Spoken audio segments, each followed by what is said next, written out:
பிறந்த குழந்தை முதல் 18 வயது வரை உள்ள குழந்தைகளுக்கான இலவச இருதய மருத்துவ ஆலோசனை முகாம் ஆகஸ்ட் 2 வரை கோவை KMCH மருத்துவமனையில் நடைபெறுகிறது. முன்பதிவிற்கு 8754887568. முதல்வர் ஸ்டாலின் தலையிட்டால் மட்டுமே மதுரை மாநகராட்சியை மறுசீரமைக்க முடியும் என்று மதுரை நாடாளுமன்ற உறுப்பினர் சு வெங்கடேசன் தெரிவித்துள்ளார். இதுகுறித்து பேசியுள்ள அவர், வீட்டு வசதி மற்றும் நகர்ப்புற விவகாரத்துறை அமைச்சகம் சார்பில் இந்தியாவின் தூய்மையான நகரங்களின் பட்டியல் வெளியிடப்பட்டு வருகிறது. 2024-25 ஆண்டிற்கான தூய்மையான நகரங்கள் குறித்தான அறிக்கையில் 10 லட்சத்திற்கும் மேல் மக்கள் தொகை கொண்ட 40 நகரங்களின் பட்டியலில் மதுரை நகரம் கடைசி இடமான 40வது இடத்தை பெற்றுள்ளது.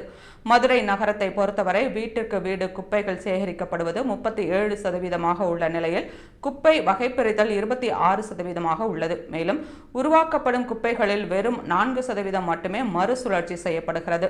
குப்பை மேடுகளை சீரமைப்பது 25% உள்ளதால் குறைவான மதிப்பெண்களை பெற்றுள்ளது. குறிப்பாக பொது கழிப்பிடங்கள் தூய்மை இல்லாமல் இருப்பதால் வெறும் 3% மதிப்பெண்ணை மட்டுமே பெற்றுள்ளது.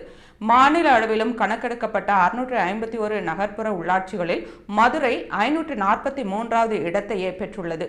வெளிவந்த புள்ளி விவரங்களை அடிப்படையாக வைத்துக் கொண்டு மதுரை மாநகராட்சி விழிப்புடன் செயல்பட வேண்டும். அமைச்சர் நேரு முன்னிலையில் மதுரை சார் அமைச்சர்கள் மற்றும் மக்கள் பிரதிநிதிகள் பங்கேற்கும் சிறப்பு கூட்டத்தை நடத்த வேண்டும். இப்பிரச்சனையை விவாதிக்க மாமன்றத்தின் சிறப்பு கூட்டத்தை கூட்ட வேண்டும். தூய்மையான நகரமே மக்களை ஆரோக்கியமாக வைத்திருக்க உதவும் என்பதால் மதுரைக்கு சிறப்பு கவனம் செலுத்தி குப்பை மேலாண்மை, பொது கழிப்பிடங்கள் போன்றவற்றின் தரத்தை மேம்படுத்த திட்டமிட வேண்டும். இதற்கு முதல்வர் ஸ்டாலின் தலையிட வேண்டும் என்று தெரிவித்துள்ளார்.